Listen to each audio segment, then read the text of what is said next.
All right. I think we are live and welcome to this live stream. Today we'll be discussing about value delivery, a subject that is really close to my heart because as someone who has been training entrepreneurs for quite a decade, I believe, um, I've seen how hard it can be for entrepreneurs if they don't have proper systems to deliver their value. You can have amazing products, but if you have an amazing product but no one is receiving it, it becomes a very big challenge. So before we dive into it, please, if you haven't subscribed, please go ahead and subscribe and share this video because that's how we are able to reach more people. And I believe this content can really change lives, can really change the lives of business owners. So starting a business, running a business is always not an easy road. And I believe that if we can share this knowledge and give it to as many people as we can, there is a contribution that is in there. So I'm going to go straight into the presentation of today. This is very straight a type of conversation because I love keeping things very neat and practical. So I'm not going to waste your time. I'm going to try and be as practical as possible and as fast as I can so that you can walk away with something that you can apply in your business right away. So today, as I was saying, we'll be discussing about value delivery, delivering value to your customers. So basically, from production or producing the product all the way to delivering the product to the hands of the customers. So there's an amazing quote of a guy called Michael Loberf.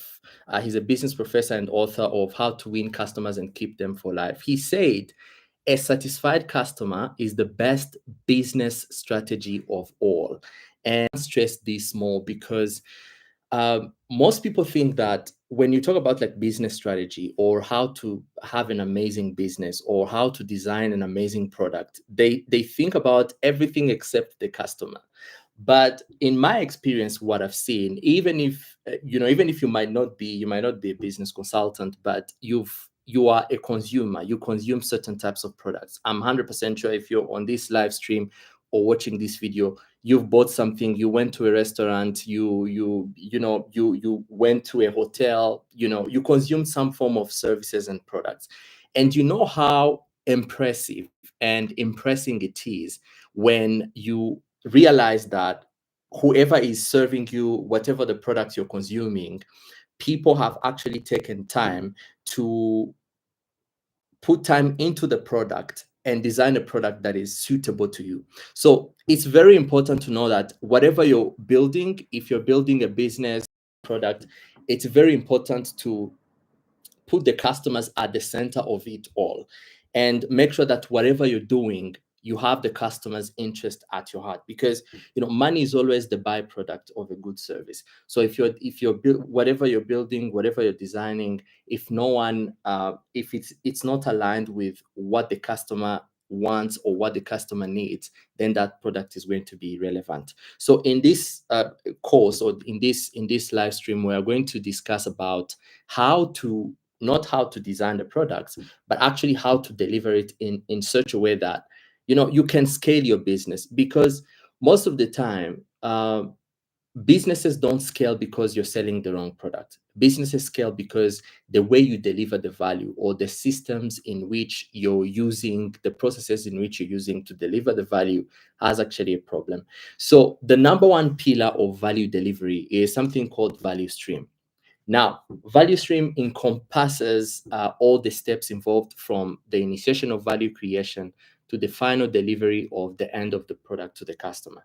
So it represents the combined processes of value creation and value delivery. So to optimize efficiency, it's ideal to streamline and minimize the scope of your value stream. So when you talk about value stream, you're talking about end to end. Okay, you're talking about from the moment where you produce whatever you produce, a product, all the way to when the customer receives it. So that stream of that entire process is what we call the value stream. Now, whatever you're building, whatever you're designing, if your value stream is not in check, if your value stream is not straight, then you're going to have issues. This is one of the areas where most inefficiencies appear when you're building a business. You have an amazing, let's say it's a skincare brand, it's a clothing brand, it's you have a beverage or energy drink, or you have it could be even a service. You are into transportation, you're into a service business, but the way you deliver that service, the way you do it, from the moment where the food is prepared all the way to when the food is delivered, if that stream is not, if that process, that entire process is not properly designed, then you're going to lose customers, and you're currently losing customers because of that very reason. So what does the process you use to create and deliver value to real paying customers look like? Can you diagram it? Can you state it? Can you show it to someone, to a newcomer? Because one of the things that I've realized, especially in Rwanda, in Africa, even in some parts of the world, is that business owners don't have this on lock. If you ask a business owner, so tell me the process from when you produce the product to all the way when the customer receives it. And for small businesses, what differentiates a small business and a big business, or a reputable business and an up and coming emerging brand, is that for smaller businesses or emerging businesses, they don't have these processes written down. They can't talk about how it's done. Even if it's there, but it's usually in the head of the founder or the CEO, but they have no idea. They actually don't know step by step how it's done. They cannot diagram it. And that is the biggest bottleneck. And that's what differentiates a small business to a big business. If you talk about a big business like, these brands, Mercedes-Benz, if you talk about these hotels, the Marriott's, the Radisson Blu, the Serena Hotel, and other big brands in different industries, even clothing brand like Nike and other brands, they know exactly how the value stream is designed. And the CEO or anyone in the company that works in the process, depending on where they work, they can actually tell you exactly how the product is delivered. So if you cannot draw that down, if you cannot show me how your services move from being designed all the way to me receiving it or consuming it, then you better keep watching this video, because we're going to see what are the building blocks of a successful value stream, okay? Or a successful value delivery process. And the first pillars we're discussing is understanding the value stream. So do the value creation and value delivery processes fit together seamlessly? One of the challenges, the biggest challenges that businesses face, is that the process of creating the value and delivering it, they don't flow into each other. They are not seamless. Okay, so the product might be amazing. People are producing amazing bread. The bread is amazing, the drink is amazing, the restaurant is amazing, but the way the value is being delivered, it does not match the value of the product or the quality of the product. I've seen brands like amazing, luxury brands, especially, watch brands, could be Rolex, could be Patek Philippe, or the Marc Piguet. These brands, actually, the product is not where they put the whole focus. The main focus is in the experience of delivering the value.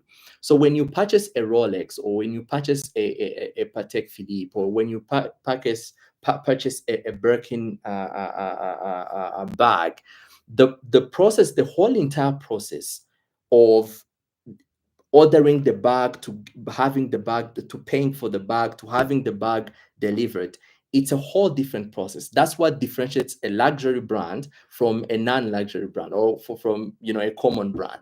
Even the restaurants are different. A five-star dining restaurant, a fine dining experience, is not similar to a fast food restaurant. So a fast food restaurant, the only thing, that's why it's called fast food, the only thing they care about is, they serve you the burger, they serve you whatever they're serving, and then you leave as fast as you can, as soon as you can. But for a fine dining experience, because it's a whole, the focus is put more on the value delivery, on the process of delivering the value, because that's what they sell. They don't sell the food, they sell the experience. So I'm not saying you should design your business this way. I'm just saying you have to know the industry in which you're operating in. You know, if you purchase a Range Rover and another person is purchasing a Toyota or a Camry or a Prius, it's the experience is not the same. You know, the brands don't serve the same customers. The customers that purchase the Range Rovers, the Ferraris, the Aston Martin, these customers don't care about they don't care about the car itself. They care about the experience of driving the car, the experience of servicing the car, the experience of treatment. Okay, so that's what they value the most. That's why the experience is different. That's why, you know, for instance, for like Rolls Royce customers, they have a community called Whisperers, I believe. You know, it's like a social media, like a social platform for Rolls Royce owners, because they know that those customers, they place a high importance on the experience. So if you're building a product for a low-end market, you have to focus more on the quality of the product and make sure that you deliver to the best of your ability.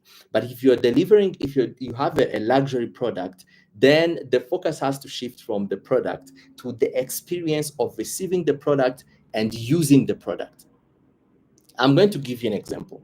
You can tell that something is high end or low end by the way it's packaged. Okay, we are going to see about that in the coming slides. But you can tell by the way it's packaged, by the way it's delivered, by who delivered it. So all of that defines all of that. It's part of the universe of value creation and value delivery. All right.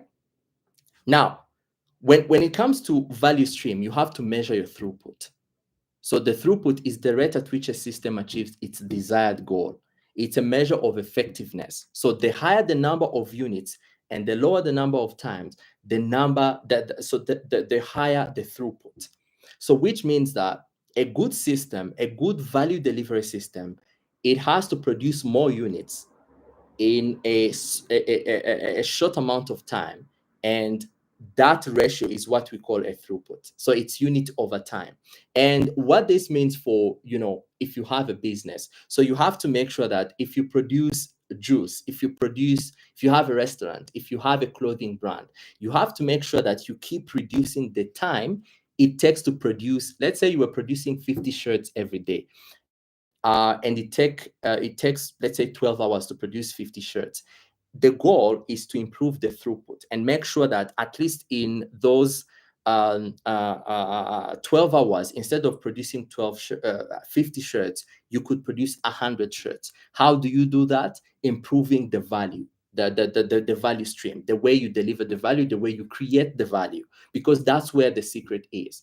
The reason why, I'm 100% sure if you're watching this video, you might have heard of Formula One.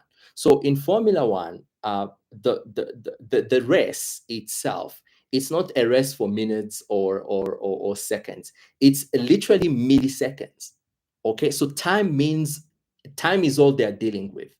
Okay, so if another driver can be 300 milliseconds faster than you, he's going to win the race. If the pit stop, you know, that time they stop, they pit to go and change the tires. If that time they can reduce at least 500 milliseconds on the during the pit stop, then that's an advantage on the other driver. So it shows how in the world of business and in the world of fast business and profitable businesses, time means a lot. Time is the biggest thing in business, and this applies to even in service businesses.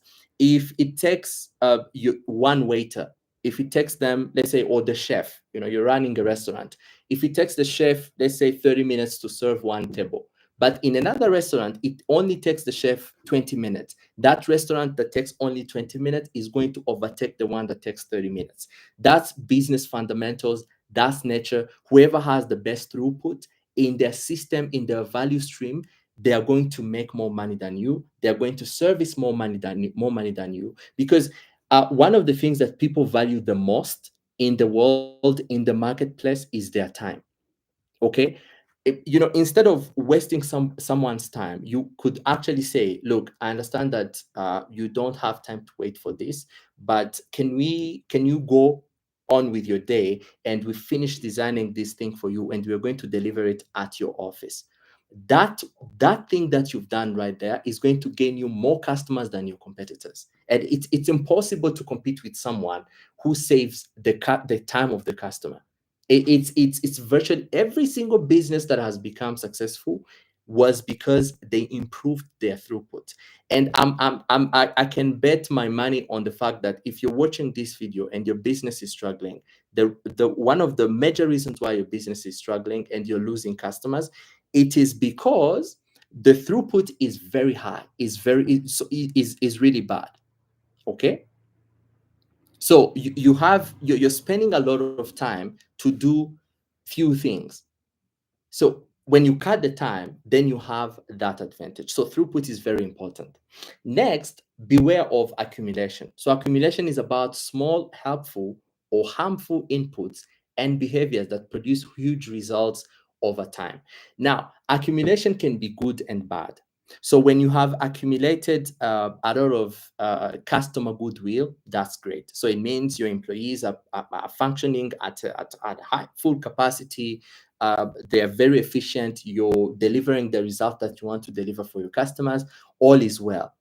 Now, the challenge becomes when you start accumulating the wrong stuff, the harmful things in your business. And the harmful things in your business could be bad reviews, could be taking more time, could be delivering products that are low quality products, could be delivering things that are not what the customer expected. We are going to see that later. But beware of accumulation. When you spot a problem in your business, please hurry up and fix it.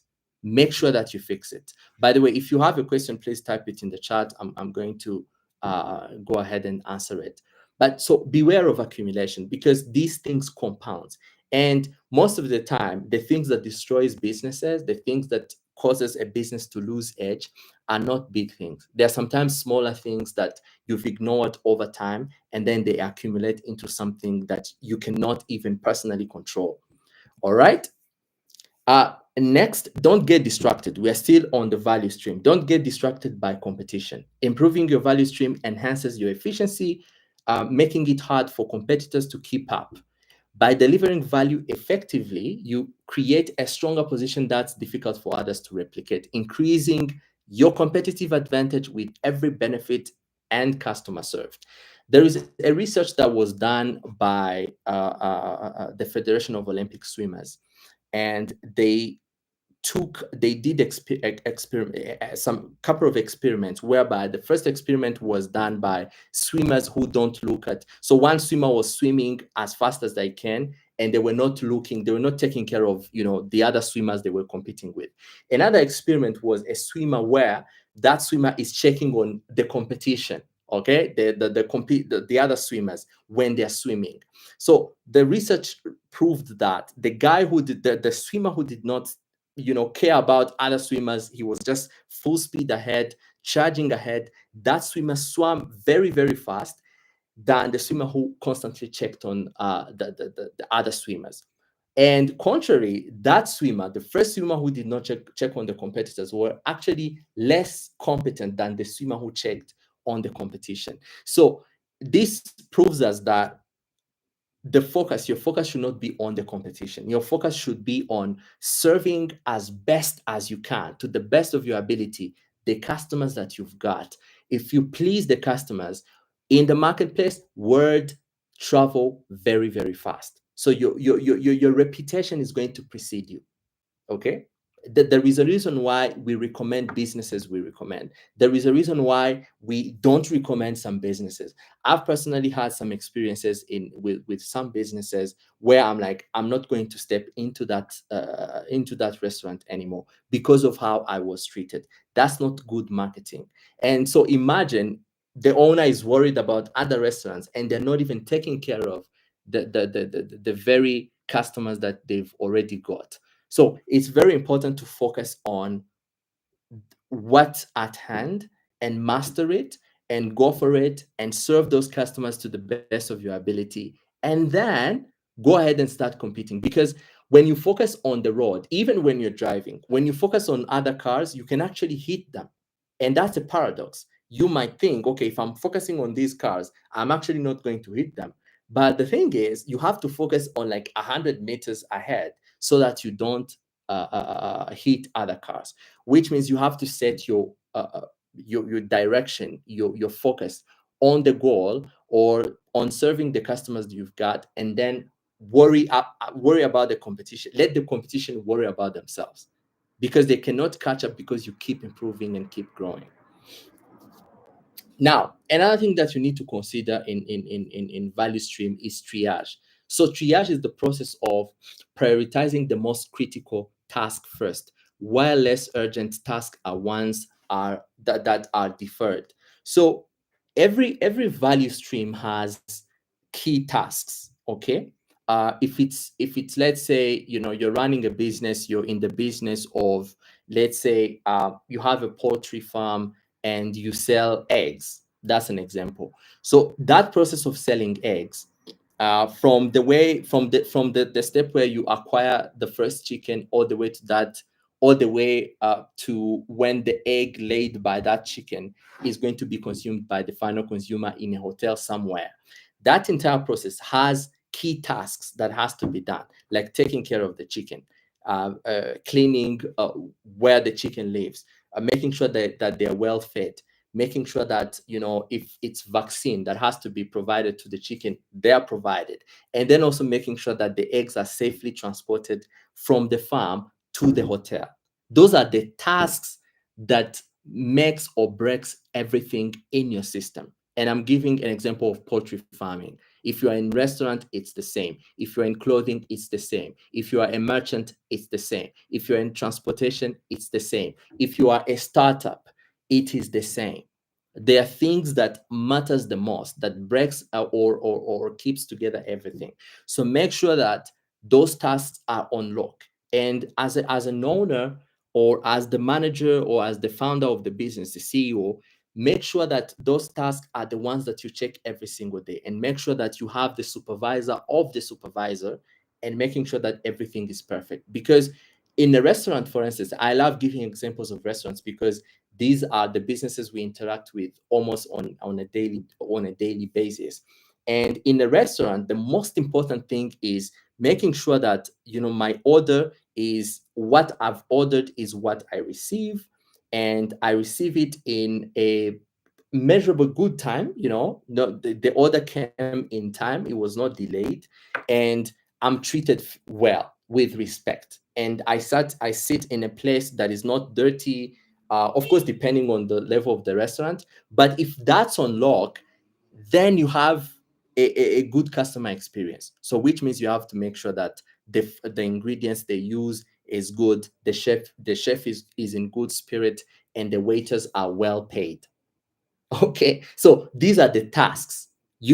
Because a business is a machine, and when you're running a machine, there are key things that you need for that machine to run. Uh, if you're talking about a car, a car, depending on the type of car you're driving, you definitely need a fuel, you need an engine, you need a battery, you need things that makes a car a car. Okay, you need a steering wheel.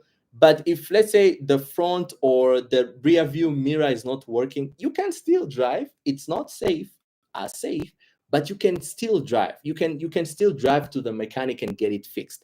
But if the steering wheel is not working, that car is not going to move. So that's why it's very important to put aside those important tasks, and then go ahead and design your business in a way that the most important things are taken care of, and the rest can be delegated. Very important. Now, the pillar number 2 of value delivery is distribution channels. So we just talked about value stream. The next thing is distribution channels. So distribution channels is how you distribute whatever you produce, all the way to the consumers. Now, a distribution channel describes how your offer will be delivered to the end user. There are two primary types of distribution channels: direct to user or intermediary distribution. Okay, if you work with multiple channels, you need to make sure that they are representing your business well. Now, I'm going to give you an example. For instance, Amazon. Amazon does not. They don't have factories or phones, and they don't make the products they sell. So it's an intermediary distribution. Okay. But when you talk about like a brand like Sonia Mugabo in Rwanda, you can walk in the store and buy. When you talk about restaurants, KFC, you can go on KFC and buy whatever they sell. So that's direct to user. But when there's an intermediary in between, make sure that that person is doing a good job. And I think the reason why Amazon is the way is as big as they are, or Alibaba or other e-commerce brands, it's because they have actually mastered that game of distribution. So they know how they work with these manufacturing companies so that they can actually distribute their products properly. But if you have an intermediary, okay, if you don't distribute directly your product, make sure that whoever is in the middle, they're actually doing their job. You check them, you hold them accountable, so that, because they're the ones that are in close proximity, they touch your customers, and whoever touch your customers has to be properly vetted and cared for, so that they don't you don't lose customers.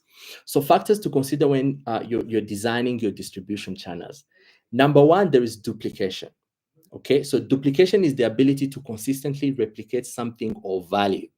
Okay, because you design this shirt, okay, you design this agenda, you design this you produce this pen, but to have a business, you can't sell only one pen. You have to sell 1 million pens.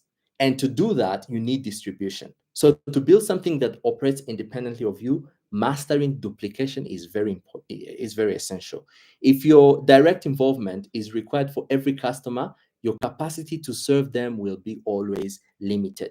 And I always say this: the goal of building a business is for you to have a machine or a system that generates money without your direct involvement.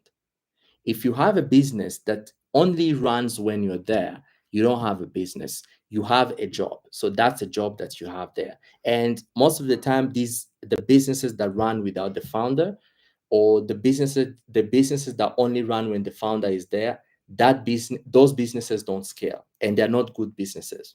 So we want to make sure that you build something that can operate independent of you and frees you to go and do other things. So if the goal is to produce 1 million pens, you have to make sure that you have a system in place, people in place. So you have systems and people to run the systems to produce those 1 million pens. Now, most businesses in Rwanda, in Africa, they don't scale because they can only function when the founder is there.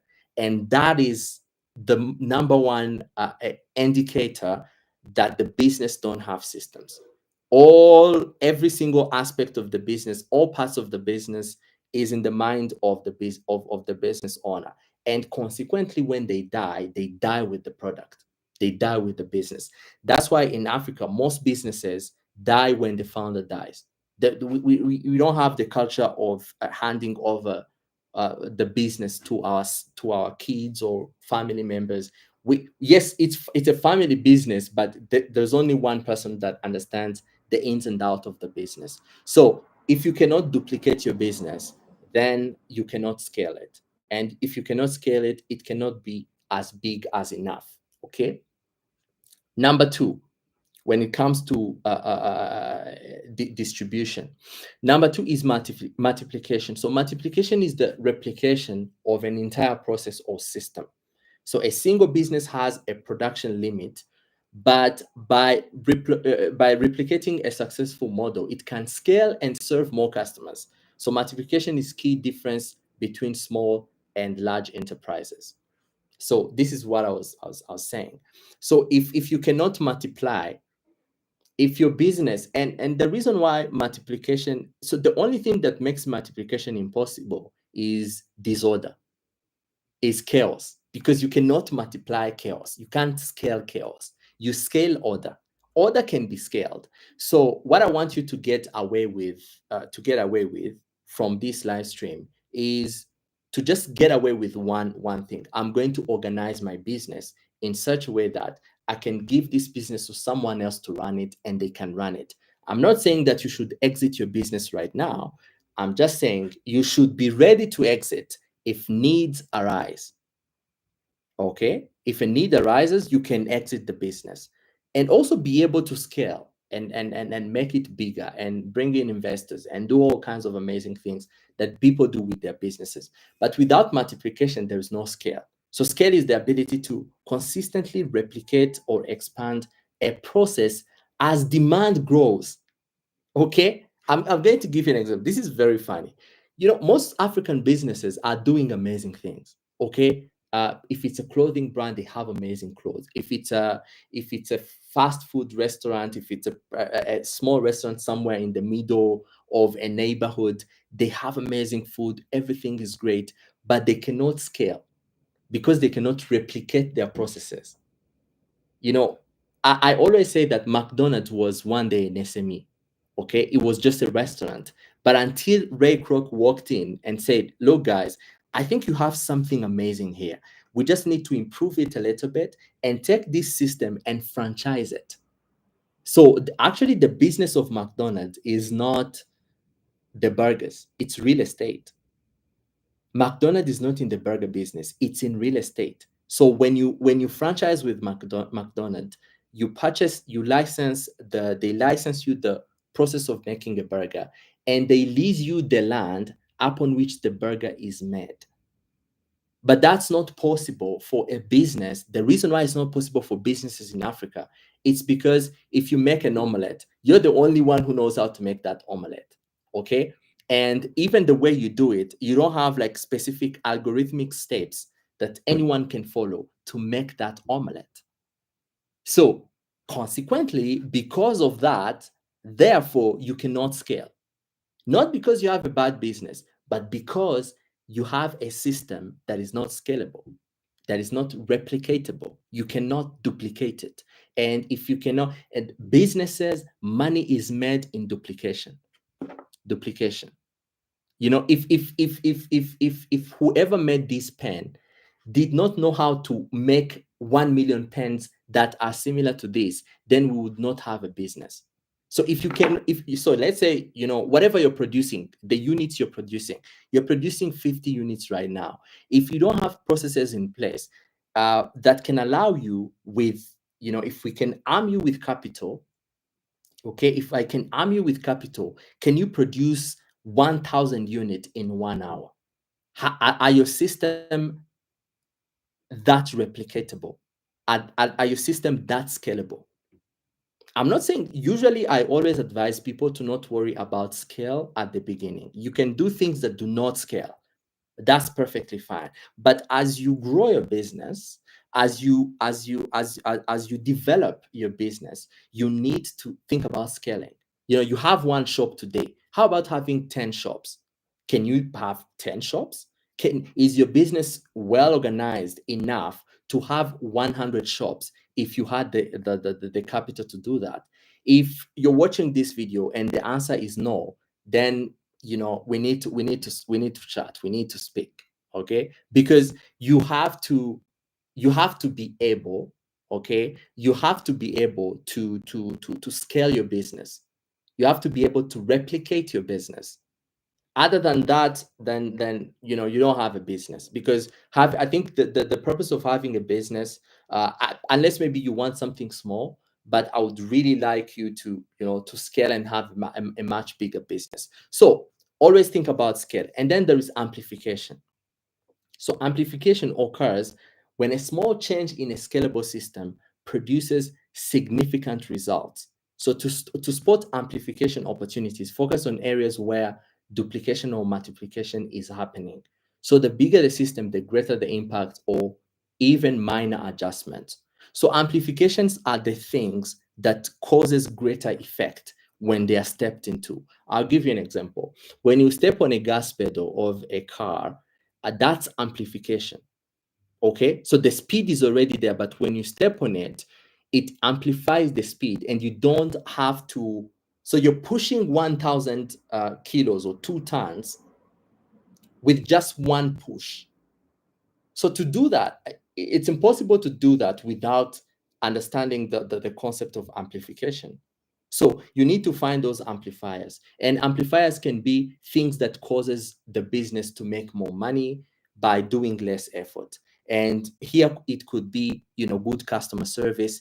It could be high quality product. It could be the way you deliver the product. It could be improving your business space where you conduct the place of business, where you conduct your business, and so forth.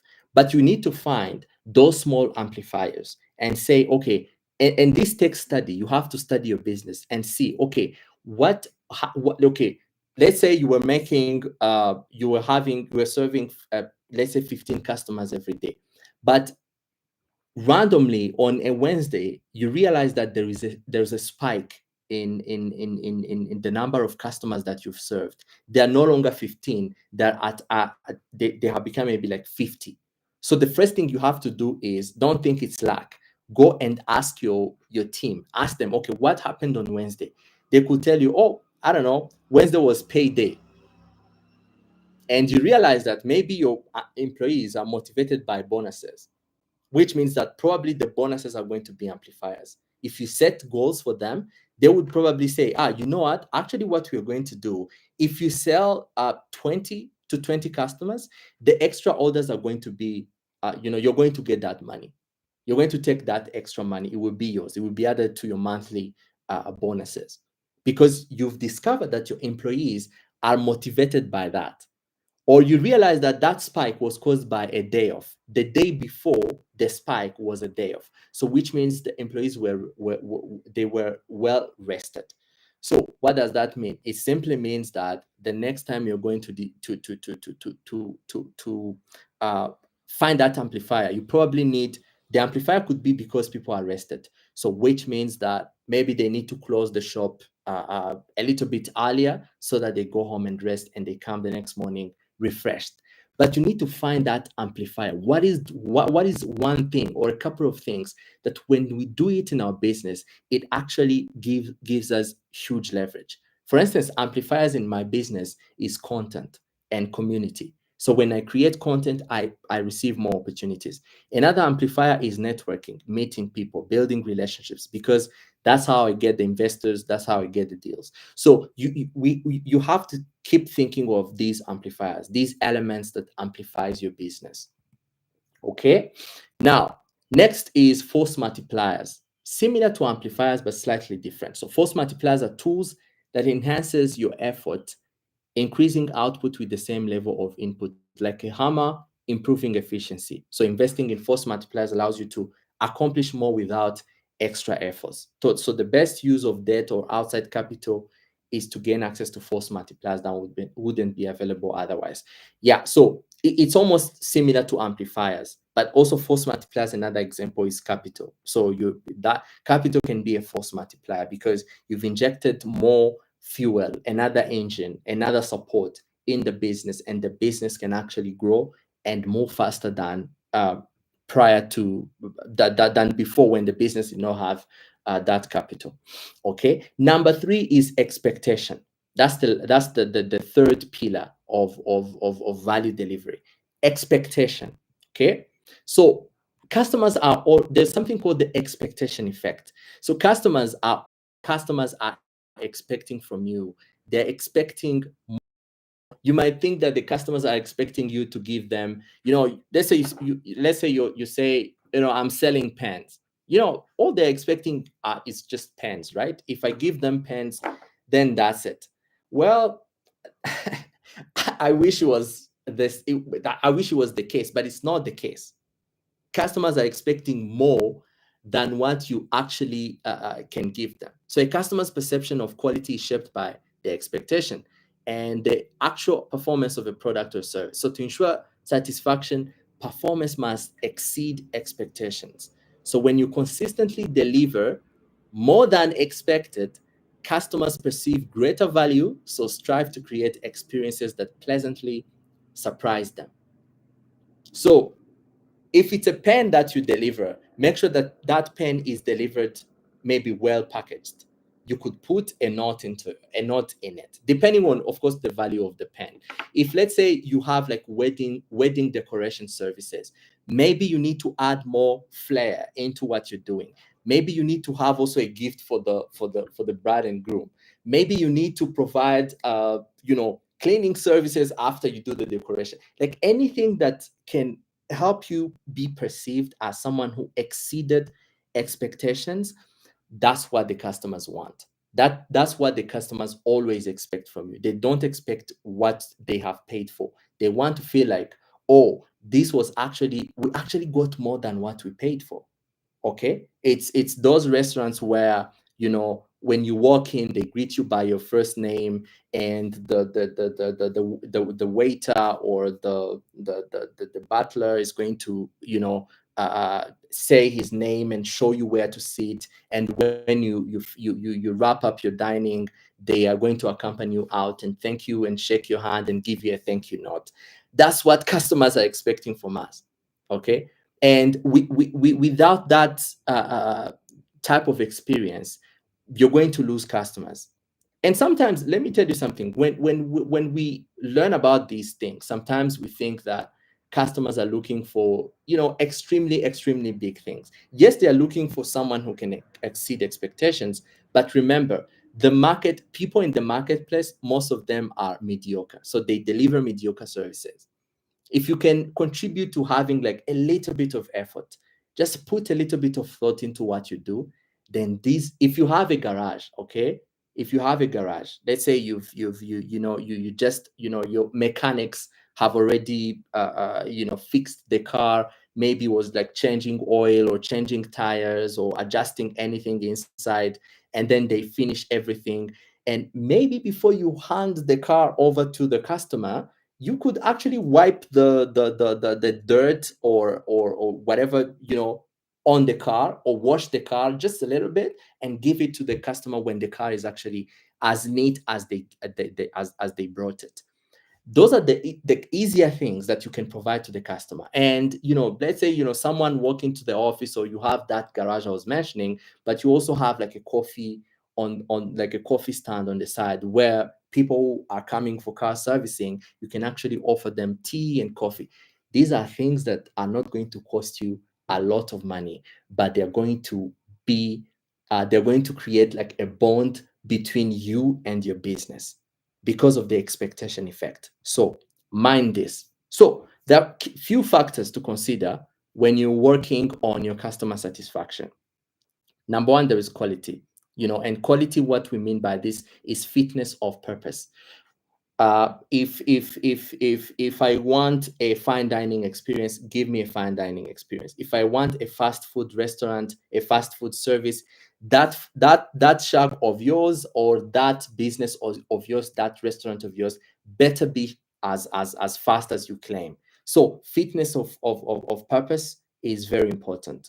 All right. Number two is quality signals. So when performance isn't easily visible or measurable, quality signals offer reassurance that the product or service is being delivered as expected. Okay, so these signals are intentionally designed elements to enhance the user perception of quality in a clear and tangible way. I'm going to give you an example. There is a reason why uh, bank staff, people who work at banks, they're always wearing suits. It's because they want to inspire trust. Okay, it doesn't mean that the banks are, the banks actually they charge us money to keep our money there. They charge transaction, they do all kinds of things, but we still somehow trust them because we believe. And I'm sure, so if you might have probably had the chance to use like private banking services, and you can see that the way like the setup of the common flow, where you have like the public tellers and the private banking room, they're actually different. In the private banking area, it's like more decorated. It looks like, it's a lounge, like very comfortable chairs, because they want to show you that extra money. I sometimes use these services to feel how it feels to use that experience, because I'm like, okay, why should anyone pay for like extra like $50 to have access to a private lounge and having a banker, helping you, with your accounts? Let's say you're depositing a check, or you're withdrawing money, doing like foreign exchange in the bank. The reason why they do so is because they want to give you the perception of telling you, look, yes, you've paid extra $100. We are going to, charge more on the transaction, but you've also experienced something good. You were seated in a comfortable chair, someone brought you water, they asked you, how can we help you? And when you finish, they say, thank you, sir. See you in the next few days, or see you later. Okay. And sometimes when there's a problem, those are the people you call and they help you. When there's international transfers and challenges arises, those are the people you speak to. When you're traveling abroad and your account, they need to extend the limit, those are the people you speak to. And that's why people pay for private banking services, because the quality signals are very, very high.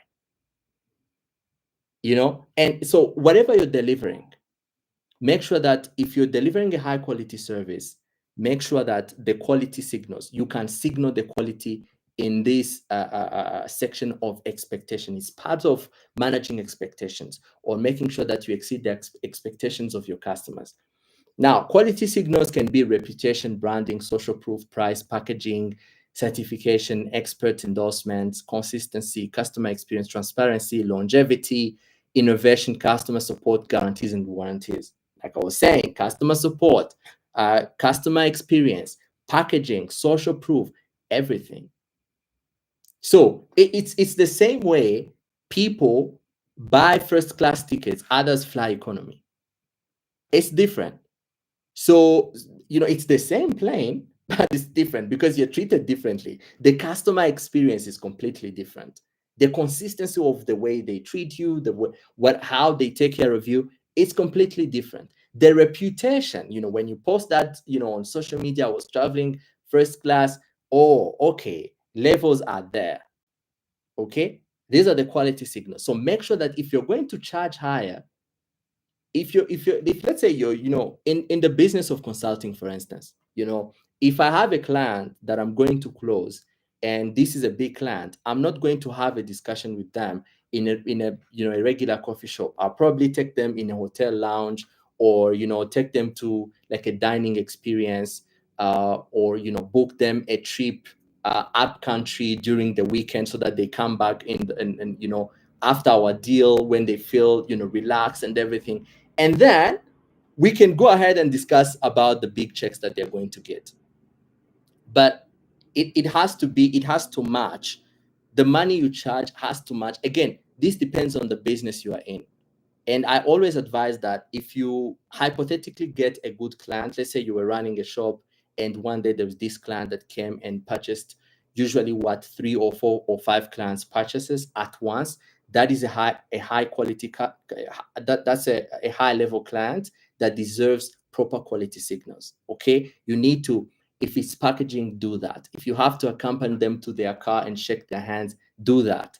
And I know some investors, when they come to Rwanda, they have like different types of experiences. But I was in an event recently, and there was this investor who came to Rwanda to invest. I think he had like $1 million, and he got a loan, and they gave him $9 extra million. Now he had an investment of $10 million. He went to Rwanda revenue to adjust and set up that the taxation systems for his business. And the director general of Rwanda revenue came to see him, shook his hand, accompanied him to his car, and thanked him for doing business in Rwanda. Now, that guy was impressed. He was talking about it. He was so excited because of that treatment. So mind your clients and give them equal services, and give them, equivalent services depending on the size of business you guys are dealing. So number 3 is reorganization. So reorganization occurs when a reference level is disrupted, but there is no clear way to restore the balance. So this often happens when people feel dissatisfied with their jobs, or experiences quarter life crisis. They sense something is wrong, but struggle to identify cause or solution. So this is very important for quality and service delivery, because most of the time, customers are always looking for a new experiences. People are constantly reorganizing. This is what causes someone to say, okay, I was living in this neighborhood, and because I'm making this amount of money, I'm going to reorganize. So the reference level in his mind of where he lives and the money he makes are not in balance. So you're going to strive. This is why people increase their lifestyle to the as the money they make increases. So you're like, okay, I'm no longer. I take a person like me, I can't fly economy. I'm going to fly first class. Person like me cannot drive this car. I'm going to buy a new car. Person like me cannot rent. I'm going to buy a home. So because of that, businesses always at a disadvantage to take care of those customers who are reorganizing. Okay, it could also reorganizing when you're downsizing. Okay, you'll be like, okay, I was doing that, then I have to downsize and live a lifestyle that is below my means because of XYZ. So reorganization it also presents to business owners amazing opportunities. So make sure that you also leverage that. Then last but not least is predictability. Make sure that so it means providing exactly what the customer expects. It's similar to expectations, but there is nothing that gives customer security like predictability. So they'll be like, this person is reliable. Okay, they have built this business. We've worked with this person for a very long time. We are 100% sure. So predictability breeds recommendations. You become a commendable person, a force to reckon in the marketplace. And everything that is related to that area, you're the first person they think about, because word travels fast. People talk. They'll be like, "Oh, did you work with this person? He's really amazing. Do you know what he did? He was really great. Did you know that?" And then, so because of that, you have this amazing, huge goodwill that you could leverage in the marketplace and have advantage over your competitors. So, in a nutshell, that's what we take care of when it comes to you need to take care of when it comes to building a business or building delivering the value in your business. So to just recap really quickly. So value delivery, number one, you have to take care of your value stream, okay, which is end to end, from production of creation of the services all the way to delivering them. That's number one. So the value stream. Number two, there is distribution channels. How do you distribute whatever value you've created? Do you have steps? Do you know exactly how the product moves from your business all the way to the final consumer? Distribution channel. Number three is expectation. So we're talking about expectation and how the expectation effect, the rule of expectation effect, how you actually have to exceed expectations for your customers. That's number three. Then last but not least is predictability. So make sure that your value stream, your distribution channel, expectation, and predictability, your business is the expectations are met and exceeded, and you are always predictable. Your value stream is well set. You can actually draw it and tell people, okay, this is exactly how we do what we do. And then last but not least is the distribution channels. Make sure that the channels that you value to provide value to people are actually on lock. So yeah, so that's it for today, and I thank you very much for your attention. And please make sure that you subscribe and share this video with the good people in your network, so that we reach more people. So thank you very much, and I catch you guys in the next one. Thank you.